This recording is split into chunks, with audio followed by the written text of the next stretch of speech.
I'm from Tokyo, Japan, and grew up in London, England, and Tokyo. How long did you split your time back and forth between the two? No, I was born in Japan, grew up there until I was 5, then moved to London for my dad's work, and then lived there for 3 years, I think, and went back to Japan. So most of my life has been in Japan.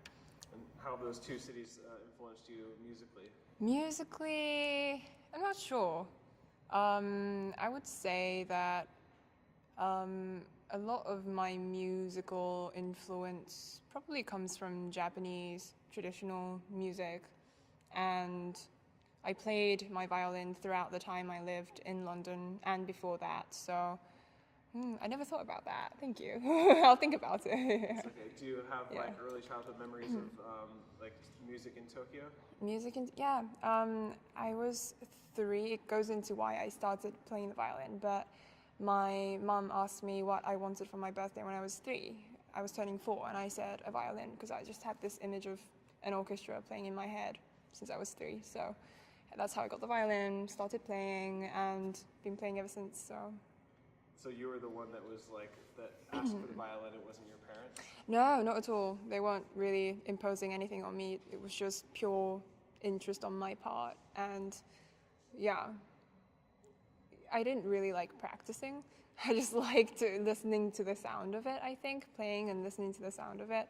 So yeah, my teacher was always like, you're very you have so much emotional and romanticism, and you just need to practice more on the technique. So that's pretty awesome that you were at that age you wanted to do that yourself. Yeah, I was very expressive, I think. So yeah, it came out that way. How did you know what an orchestra was at that age? Was there something you saw? I think so. I think my parents took me to concerts just out of their interest and not really to kind of instill that in me, but I just went and listened to music a lot and probably saw some stuff on TV, and yeah, I don't remember why, but I just had a very specific, I still remember, a cello player and a violinist in an orchestra. It's like a close-up of them in an orchestra playing, and yeah, so. That's very cool. Do you feel like it came natural to you? Was it something that you easily picked up, or did it take a lot of work? It probably did in the beginning, and it always is, I would say. But since I've been doing it for this long, it's just become part of me. It's an extension of who I am. So now it's effortless, I feel. That's really good. Could you maybe just say that statement one more time, just how it's kind of a part of you since you've been doing it for so long? Oh, well, I've been playing it for such a long time now, most of my life now. So it's just become a big part of me, and it's just an extension of who I am and how I express myself. So. Perfect.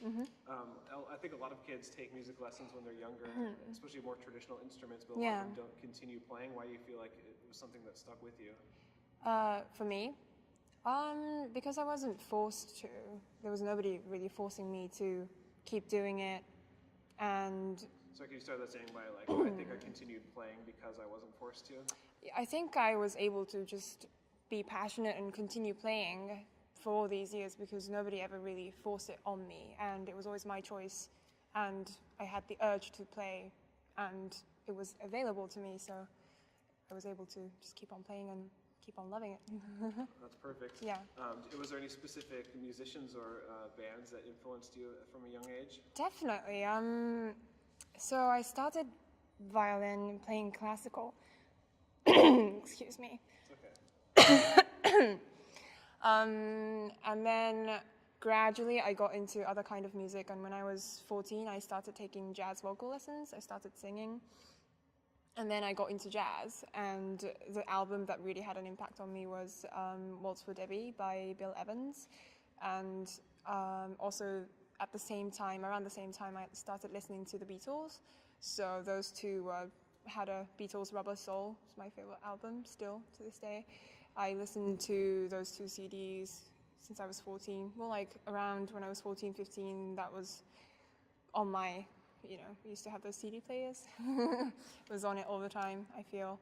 And for me, jazz was such a discovery because being in the classical world for 10 years, I was playing in an orchestra, playing solo, both things, and then it was such an eye-opener that something could be so structured but free and beautiful. So that album, yeah, kind of opened up a whole new door for me, that it didn't have to be this written piece that had to be perfect.